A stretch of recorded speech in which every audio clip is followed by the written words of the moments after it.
This is an adaptation of Imam al-Ghazali's Ihya Ulumuddin, where the lessons and teachings about our religious requirements and also our internal state, how to really polish the mirror of the heart, are woven into lovely stories, storytelling about children and their family, their relationships with their parents and grandparents, with their teachers, and with others. Fons Vitae, a publisher of classical Islamic texts, has undertaken the monumental task of translating and adapting the first 6 books so far of Ghazali's revival of the religious sciences into a series for children and youth. Included in each book set are the original books in translation for parents and teachers. The adapted children's version includes a workbook, teachers' manuals, and a curriculum with many supportive activities. An interactive website effectively engages children with many resources, including downloadable books and comics, videos, and things to do.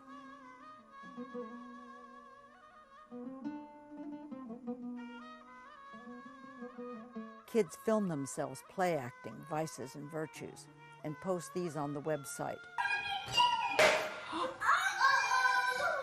Mom's gonna be so mad at us. Oh, I have an idea. What? Let's just blame it on him. No. Who broke that? He did it. We lied. It was actually us who broke it. We were having a cartwheel contest. Children love learning from other children. Office. Goodbye. That was gross. You two girls have to go and say sorry.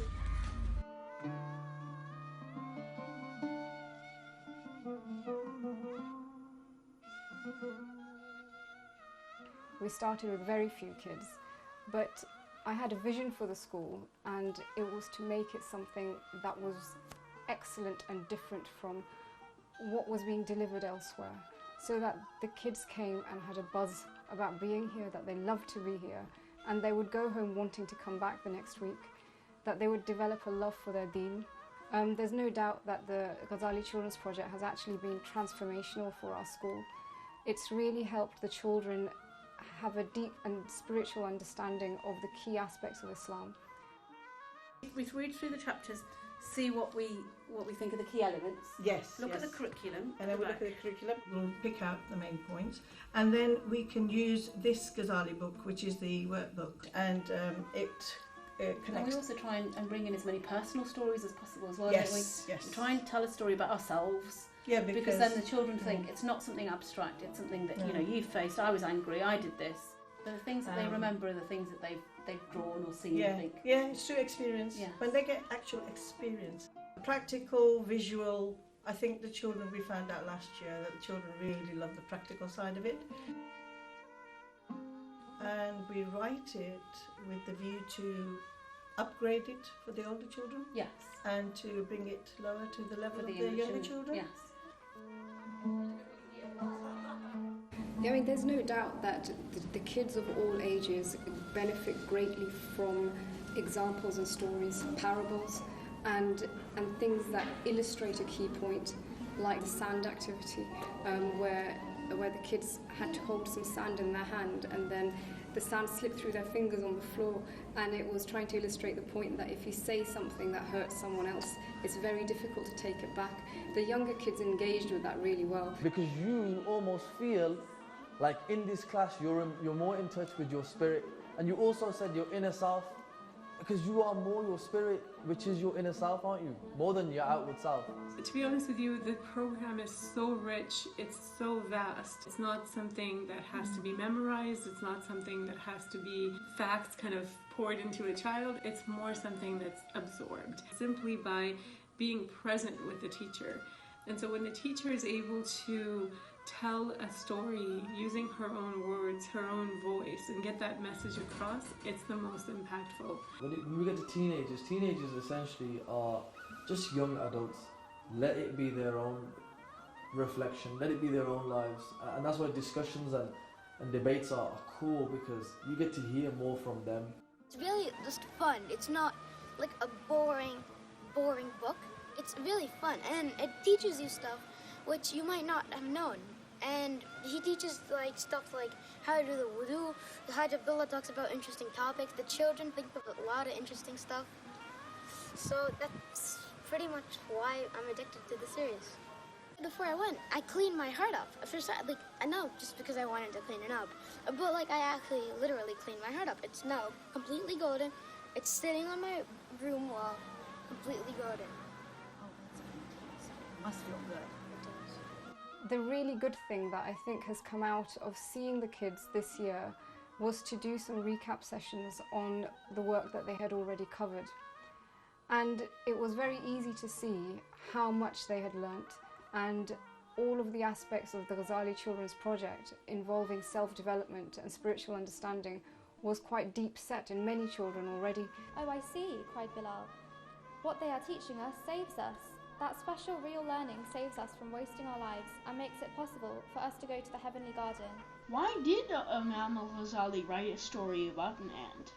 Excellent question, Abdullah. So let's try to see the hidden secret message sent to us in this story. I feel as though Ramadan has that extra kick and that extra motivation as a human. You have that kind of urge to be the best person you can be. You have the idea so that if you're watching a film with them, you can say, oh look, that little person is greedy. So you can use every moment in their daily lives to reinforce all of these ideas.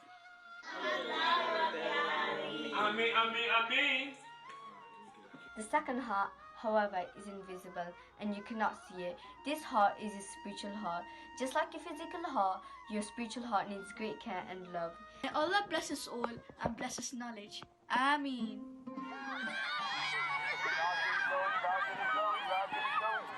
As a homeschooling mother, I'm extremely excited about the Al-Ghazali Funds We Take project because it's taking education beyond just teaching maths and history and science and geography, but developing our children holistically, appealing to their hearts. It's really useful having the parents' meetings now as well, where we can discuss the books openly as a book club almost and go through each section. It's been very useful. We have a little section at home which we have all our Islamic books and we like to just read through together. One of my daughter came home one day and she said, Mama, do you know what's wudu? And I say, what do you mean? I think I do. What is it about it? And she said, no, do you actually know how to do it? So then she started doing the wudu, and when she's doing it, she said, when you wash your hands, it's because you're asking also, you make dua and forgive everything that you did with your hands, same thing with your mouth, whatever you said the whole day. And you know that when you put the water in your head, you know what it is about? It's about all your thoughts and all of that. So I'm listening to her and I'm thinking, I actually never knew that, and I never make wudu like that. It's deeper because it go inside their heart and it touch their heart. And I think when it goes like that, there is nothing outside the world that can shake it. I can only wish that I had this body of work that H is doing now at the time when my children were young. I think it's really going to help the next generation.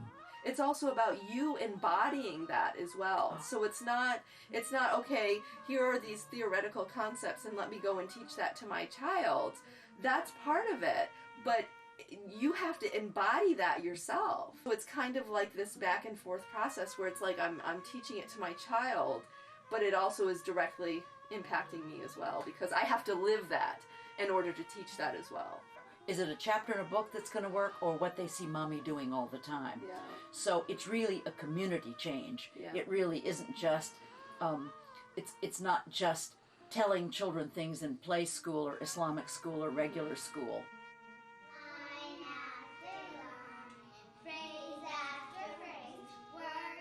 For the last 3.5 years, we've been on a search for a new curriculum for our Islamic Studies program, and we never really found a fit that really aligned with our vision and our mission. The Ghazali project was perfect for us because we truly did want a curriculum that focused on having our students reflect and learn about themselves and learn about their hearts, and learn about God and loving the Prophet, peace be upon him. You know, this is the foundation of our curriculum here at Prairie Academy. It's just amazing listening to them talk about who God is and what God made, who we are, and how we were made. And these are first graders, second graders, kindergartens, and so it's really fantastic. And it's been an incredible journey so far. And as head of school, I've seen the transformation in our own curriculum and in our own outcomes. Our kids are excited to go to class. I think for us to increase them in the love of knowledge and teach them the value of it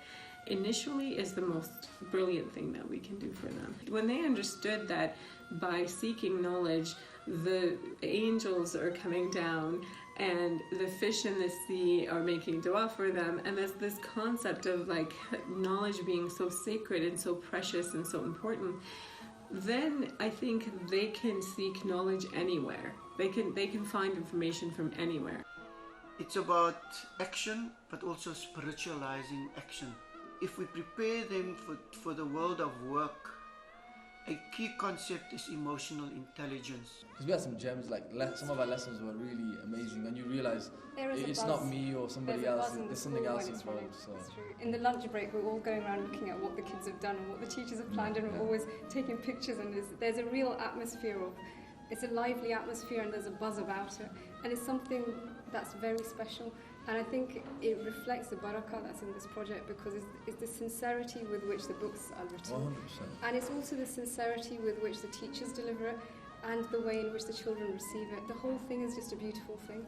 And to see all these kids of different ages take a key message every week, from the age of 4 until the age of 16, it's just amazing.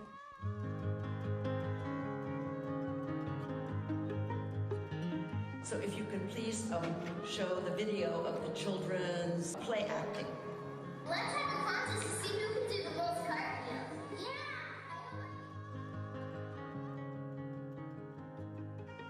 The Ghazali Children's Project has been launched at schools, universities, and congresses worldwide. From Jakarta to Marrakesh, to Banjul, Gambia, and Bradford, England. And from Bosnia to South Africa, where a countrywide Ghazali festival was held with 16 workshops provided for parents and educators. Assalamu alaikum and welcome to the Wednesday live edition of Let's Talk with me, Julie Ali. Right now a guest all the way from the USA, and she's here for the Al-Ghazali Festival, which is starting today, kicking off right here in Pretoria. I was inspired by the way in which he was translating Ghazali, Imam Ghazali, from the esoteric to the grassroots. I looked at some of the children's books and I thought that we needed this here in Cape Town. Then maybe in this lies the answer to the deep concern that we were losing our identity, that we were losing our center, that we were losing who essentially we are. If we establish this in Gambia, that will really help. Because I have many people who want to take their children to kindergarten, but they never find kindergarten like this one. But I never see a program like this in my career. I never see it. So when I saw this, I said, exactly this is the kind of program that we have to have in the kindergartens and nursery schools, so that they can really help the children to know exactly what they are doing. We have the strong hope that the German-speaking community has with this a new tool, and a very unique tool. Children have to have this knowledge which is concerned about the human heart. Now we are at the stage that we nearly finished the first book, the Book of Knowledge. The series is now being translated into 13 languages, including Bosnian, Russian, Norwegian, Malay, Thai, French, German, and Swedish. It's such a simple and usable language. They get these images about the heart, about the afterlife and so on through the story of Hajj Abdullah. It really gave us the proper language to speak about quite complex things. An Arabic version is underway in Lebanon, and Azhar University in Cairo has asked to translate the Book of Belief for children into Arabic for its vast school system. The Urdu version, which includes beautiful original illustrations, is being taught in rural Pakistani schools. A team of translators in Granada, Spain, are completing a Spanish edition. Estamos al final de las traducciones de lengua española de estos libros y pronto, espero que después del verano podamos adelantar una primera edición en lengua española por la importancia no solamente de la lengua española, sino de la difusión que podemos tener a través de estos libros en el mundo, digamos, latino o latinoamericano. More than 400 pilot schools have already been established in countries such as Kosovo, India, the United States, Canada, Dubai, the United Kingdom, Thailand, Australia, Bangladesh, and Egypt. But we do lack a proper literature for our children, something that suits to their purity of nature, something that actually fits to the fitra, something that has beautiful pictures and beautiful messages, and this is how I came across Al-Ghazali books. And we were thinking with my sister in Kosovo how wonderful would that be if we could have these books for our kids.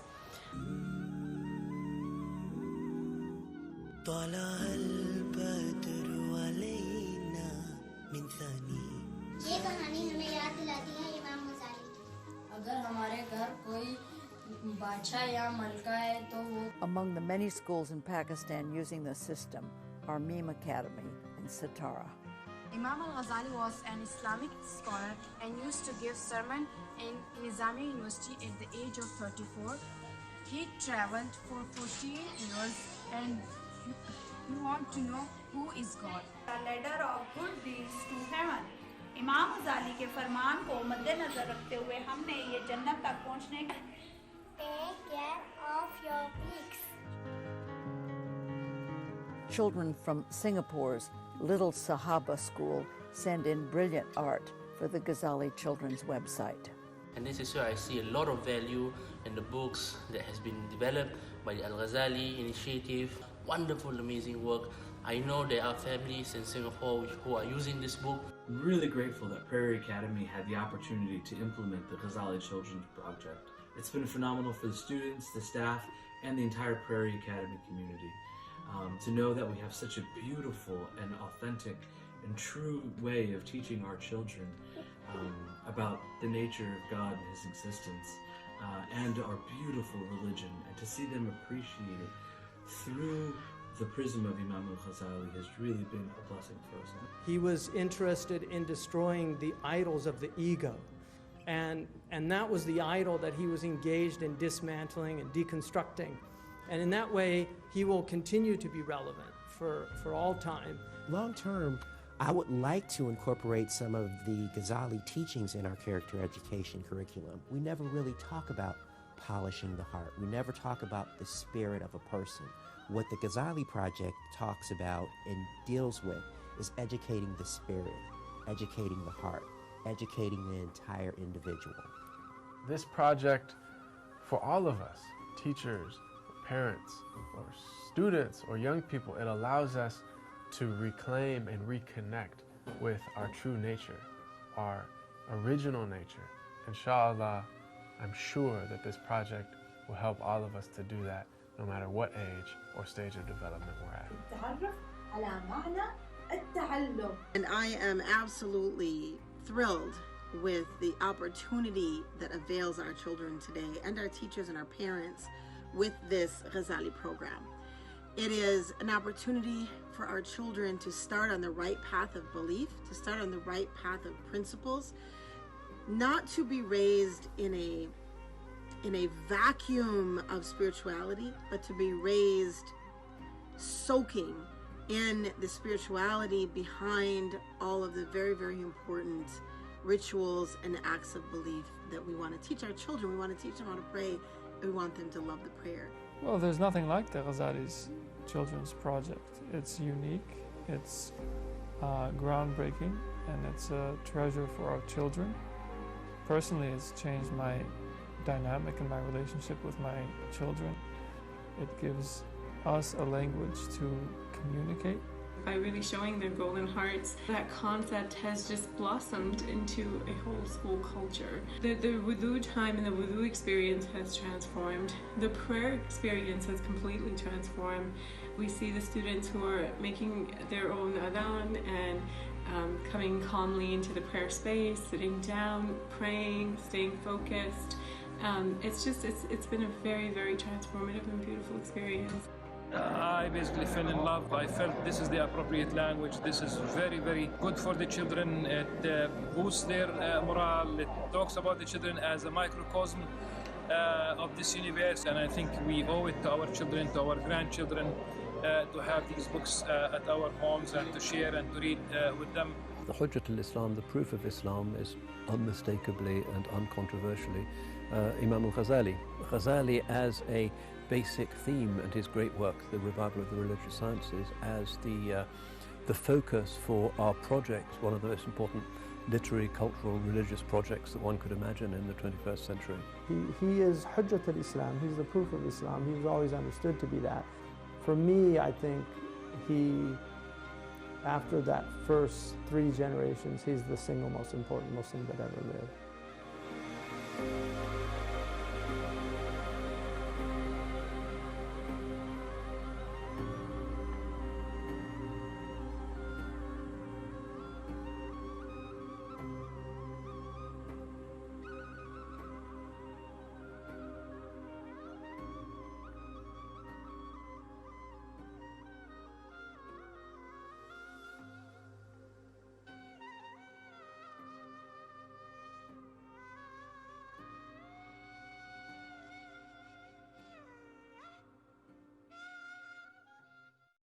اللهم إني لك صمت وبك آمنت وعليك توكلت وعلى رزقك أفطرت.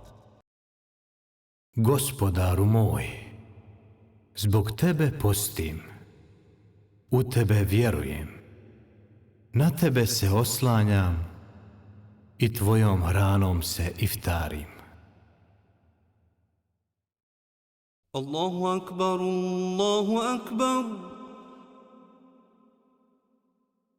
الله أكبر الله أكبر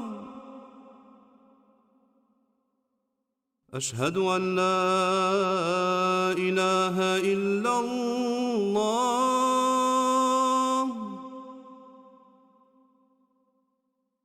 أشهد أن لا إله إلا الله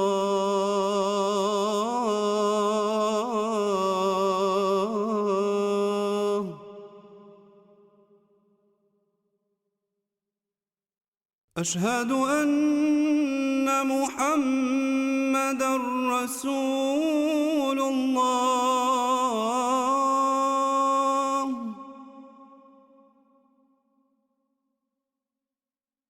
أشهد أن محمدًا رسول الله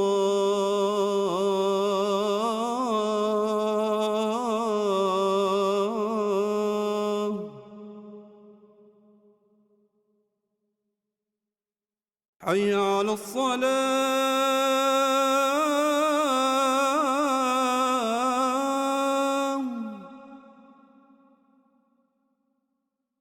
حي على الصلاة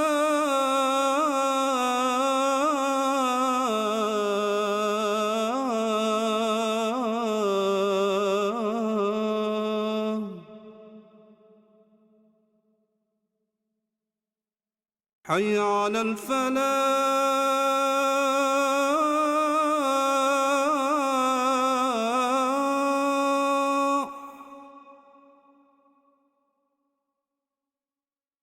حي على الفلاح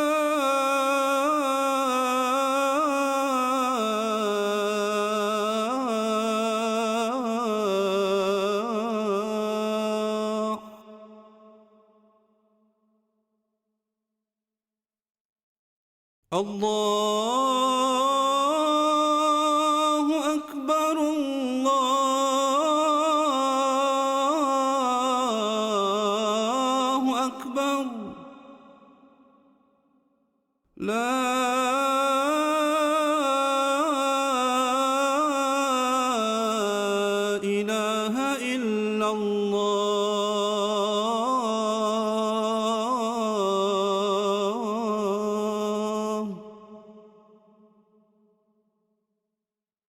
اللهم رب هذه الدعوة التامة والصلاة القائمة آت سيدنا محمدا الوسيلة والفضيلة والدرجة الرفيعة وابعثه مقاما محمودا الذي وعدته إنك لا تخلف الميعاد. Ja Ilahi, ako voliš da te tužan zovem ja, povećaj mi tugu moju da bude ko planina.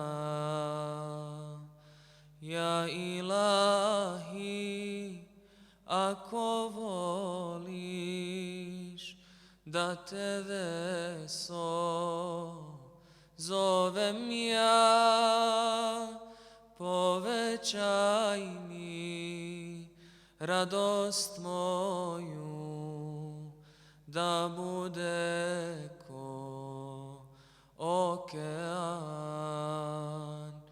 Ja Ilahi, ako voliš da te veso zovem ja, povećaj mi radost moju da bude ko okean.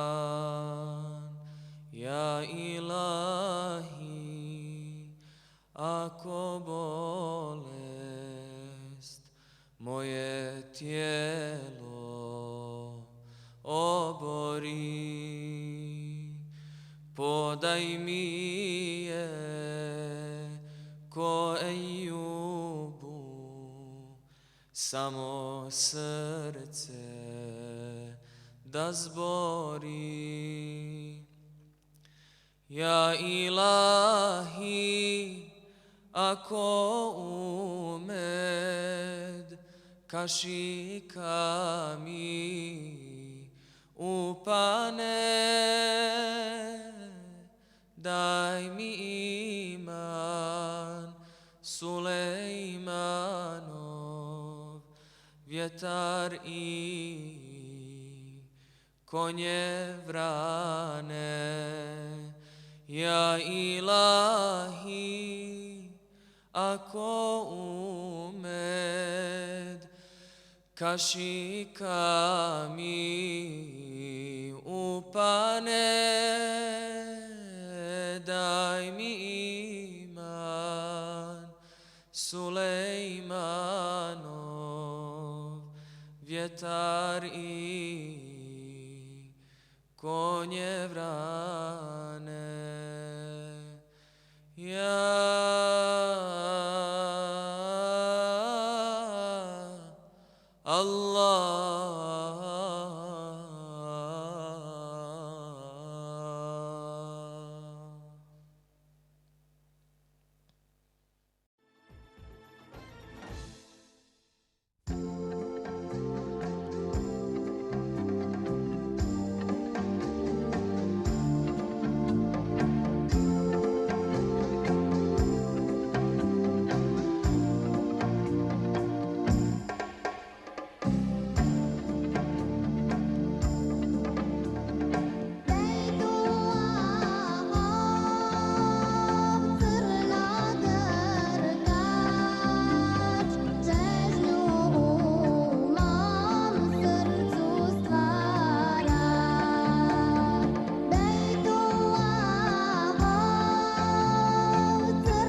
brate, stalno moliti,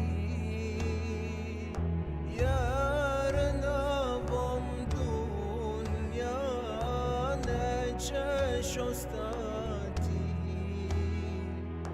pa će fina sud cijeli vaj dunja, a Allahov rob, zar da ne budem ja, pa će fina sud cijeli vaj dunja, a Allahov rob, zar da ne budem ja. Irham hali ya mutaali, اغفر ذنبي يا متجلي، ارحم حالي يا متعالي، اغفر ذنبي يا متجلي، ارحم حالي يا متعالي، اغفر ذنبي يا متجلي، ارحم حالي يا متعالي، اغفر ذنبي يا متجلي، ارحم حالي يا متعالي،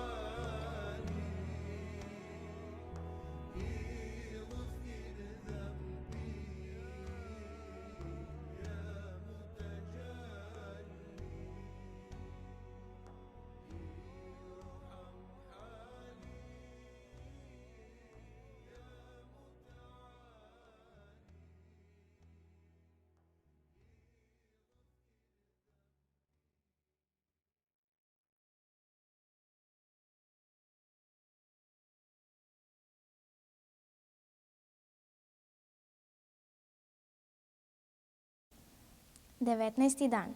Majka koja je odletjela u džennet. Mohamed je u Medini već stekao lijepa prijateljstva. U njoj je provodio sretne dane. Ipak, došlo je vrijeme povratka u Meku. Tamo su ga rodbina i njegov djed željno očekivali. Mohamed, njegova mati Amina i dadilja Umi Ejmen krenuše za Meku. Danonoćno su putovali pustinskim prostranstvima. Amina je tokom puta davala znake neraspoloženja, odsutnosti i umora. Nakon par dana ozbiljno se razboljela. Zaustavili su se u selu Ebla da predahnu od puta. Tu se Amina skoro unesvijestila.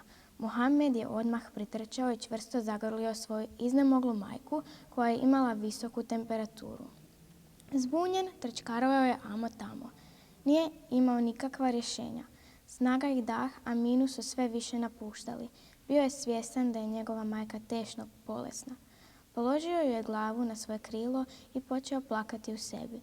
U jednom trenu majka otvori oči i tiho izgovori: vode. Mohamed joj odmah prinese vode, a Amina je popije iz ruku svoga miloga sina. Dugo je gledala u njegovo lice od đula. Prihvatila ga za ručice mehke kao pamuk i umiljato ga dozva: Mohamede moj, sve što je novo ostari, sve što živi umreće. I ja ću uskoro umreti, ali iza sebe ostavljam tebe, sine. Ti si dijete čisto kao suza. Davno mi je u snu rečeno da ćeš ti postati veoma veliki čovjek. Ja sam presretna zbog toga. Ovo su bile Aminine posljednje riječi. Posljednji put zagrli svoga sina i položi svoju dušu koja direktno odleti u džennet. Nakon oca, Mohamed izgubi i majku. Priđe mu dadilja, zagrli ga nježno, obrisa mu suze i reče: nemoj plakati, Mohamede, ja sam pokraj tebe, Allah je uz nas. Poslao nas je na ovaj svijet, dunjaluk, i isto tako će nas vratiti u džennet. Znam, draga moja, uzvratio je Muhammed i nastavi, Allahova snaga je beskrajna, a ja plačem zato što više nikada neću vidjeti blago lice svoje drage majčice. Mještani sela Ebva ubrzo pristigoše, iskopaše veliki i lijepi mezar i u njega položiše dragu majku Aminu. Ona je sada bila na boljem svijetu. Allah zaista voli one koji ga vole u najtežim trenucima u životu. Pristiže im u pomoć. Tako je i Muhammed uvijek pomogao kada mu je bilo teško i u najsretnijim trenucima davao mu snage da izdrži. Srešće Muhammed a.s. ponovno svoga oca i svoju maku i to u džennetu.